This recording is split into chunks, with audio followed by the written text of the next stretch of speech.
Sa totoo lang, masasabi ko sa sarili ko na itong rehiyon ng Central South Central Southern part of Mindanao and the western part of Mindanao ay quite challenging para sa akin na i-explore, puntahan or magagala, no, para makita lang. Like mahirap, no, ibig ko sabihin kailangan mo siyang sadyain, kailangan mo talaga siyang tukuyin, kailangan mo talaga siyang paglaanan ng tamang oras. Bakit ko masasabi na quite challenging ho siya? Gawa nga nung hindi siya kagaya ni Davao Region, hindi siya kagaya ni Caraga Region.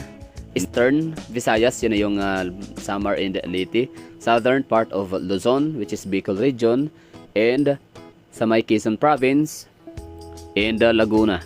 Kasi nga itong mga nabanggit ko nitong huli ay madadaanan ho sila kapag ako'y bumabiyahe all the way to Manila from Davao City or vice versa by land, no? So Davao Metro Shuttle man siya or Philtranco.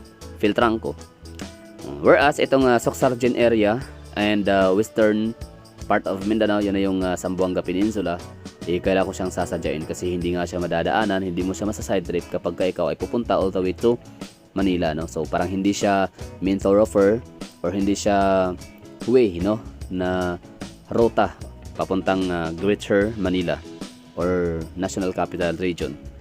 Pero kahit naman sabihin ko na it's a quite challenging na makapunta sa dalawang rehiyon na yon, ay masasabi ko rin naman sa sarili ko na nakahanga pa rin ako. Kumbaga ako mismo sa sarili ko, proud ako na sabihin ko sa sarili ko na at least konti na lang talaga yung natira dito sa Mindanao na hindi ko pa na-explore. So yun na nga yung northern western part of Mindanao, yun na yung mga Osamis area, yung may mga lugar ng mga Dipulog City or mga, I don't know, basta Zamboanga Peninsula, isa na yung mga Zamboanga, Sibugay, Del Sur and Del Norte in Zamboanga City. In the Barm region, nagawa ko naman napuntahan na kahit paano ang Lanao del Norte, Lanao del Sur, no? So yan yung Marawi City, tapos Cotabato City, tama, no? So sa Central Cotabato City, yun lang, no? So madadagdagan pa yan, no, sa listahan ho natin. So as of now, gusto ko munang dahan-dahanin na pupuntahan yung mga lugar na yun. So sa Soxargen, napupuntahan ko na yung South Cotabato, yun, no, which is ang General Santos City, sakop po siya doon. Tapos yung North Cotabato, yun yung mga Kidapawan City, makilala, Antipas, President Rojas, yung Arakan Valley, napuntahan ko na rin yung Kabakan, Matalam lang. And sa ibang parte naman, yung Midsayap, Pigkawayan, ay sa may South Cotabato na rin ba siya, na bahagi, no, na area, na probinsya. And syempre, the last but not the least, itong huli ay napuntahan natin yung Sultan Kudarat. Yun ang kasama yun sa Soxargen, kaya siya iske, no? Sox or Soxargen, no? So yung iske na yun yung ibig sabihin nun is Sultan Kudarat. Ang Sultan Kudarat is meron ho silang tinatawag na, meron silang slogan, no, na Sultan Kudarat, tayo ang turismo. Tayo ang turismo referring into people, no? So yung mga taga Sultan Kudarat na mga tao na nakatira, sila yung turismo talaga. Kumbaga parang sila yung sasadyain na puntahan ng mga tao. Like kumbaga isa sila sa magiging rason na bakit masasabi nating maganda pala ang probinsya ng Sultan Kudarat. Dahil mababait ang mga tao, mga good looking people, matatalino, very approachable. Nung one time ako nagpunta sa kanilang city mall sa may Isulan City. Ay, city na bang Isulan? I don't know. Sorry, hindi pa pala. So napunta ako sa City Mall. City Mall sa Isulan. Kasi ano yun, no? City Mall.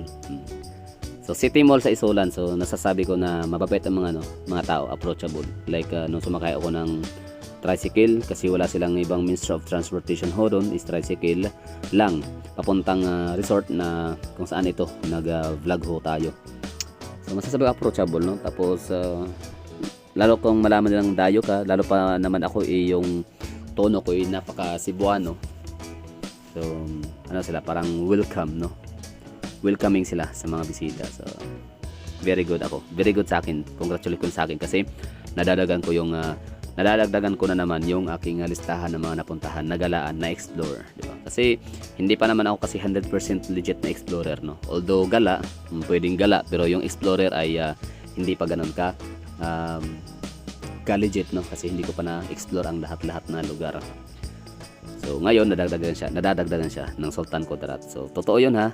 Ang Sultan Kudarat, tayo ang turismo. So ano nga ba ang mga nakikita ko sa Sultan Kudarat, no? Siyempre from Isolan or from Davao City or Isolan na lang, sabihin natin Isolan kasi mas nakapag-record ako ng ng footages from Isolan to Tacorong. Nadaanan namin yung Lanao, Del Sur, and some part of North Cotabato, yun yung Blang, and Makilala, tapos Bansalan, Davao del Sur. So kahit paano, meron akong masabi kung ano nga ba ang nakikita ko sa lugar, anong meron sila, maliban sa mga taong mababait. Maganda ang kalsada, no?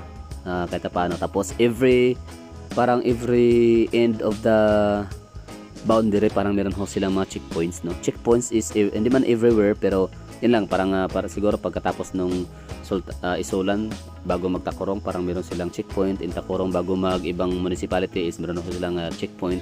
Basta maraming checkpoint.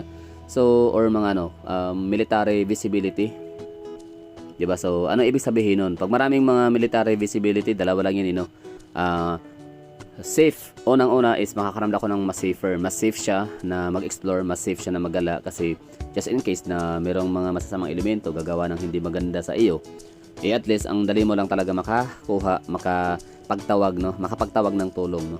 Panandali ang tulong kasi may mga respondents sa lugar. And pangalawa, safer din siya kasi nga andun yung kailangan yung military visibility. So kahit paano yung mga masamang elemento, medyo mata-turn off ho sila na gagawa ng hindi maganda kasi nga andun yung kanilang presensya. And pangatlo, so siguro hindi naman din siguro maglalagay ng mga military bases or mga checkpoints or something kung wala ring naita lang mga crime rates and incidences, di ba? Or mga incidents. So yun, no? Maganda ang kalsada, at saka ang ganda ng kanilang farmlands, no? Yung kanilang rice fields, meron din silang mga tubuhan, sugarcane area, no? Meron din silang mga maisan, basta maganda, no? Pasaan pa ba't mga Ilonggo, di ba? So sabihin ko nga ulit-ulit na pag sinabing mga Ilonggo, agad-agad ang nasa isip ko niyan ay mga farmlands, no? Palay, gulay, mga munggo, pakwan, mga bibi, mga itik, yun. So kung meron akong mga hindi nabanggit, pakidagdag na lang dyan. So yun lang, maganda ang Sultan Kudarat. Totoo yun na Sultan Kudarat, tayo ang turismo. So quite challenging siya, yun nga, quite challenging para sa akin in a sense na kailangan mo siyang sadyain para mapuntahan, para makita. Accessible siya, yes, accessible naman. Meron naman mga buses, no? So maraming salamat sa mga Mindanao Star, mga kung ano pang mga buses ng mga yellow bus liners or kung ano pang mga kumpanya na nagpupunta sa mga gatong lugar, kasi dahil sa kanila meron ho tayong pagkakataon, opportunity, napakataas, no, napakalapad, napakakapal ng chances na tayo ay makapag-gala, tayo makapag-explore. So yun lang. Maraming thank you sa inyong lahat at meron pa akong mga susunod na video ho nito na yun nga featuring sa Isolan, Sultan Kudarat, in yun kung anong meron, kasi Sultan Kudarat siyang Isolan City, sorry Isolan is siyang pinaka mother town or capital town ng probinsya ng Sultan Kudarat. Ibig sabihin doon matatagpuan ang kailang center of government or yung kailang kapitolyo kung tawagin natin. So that's all for this video. Thank you for watching.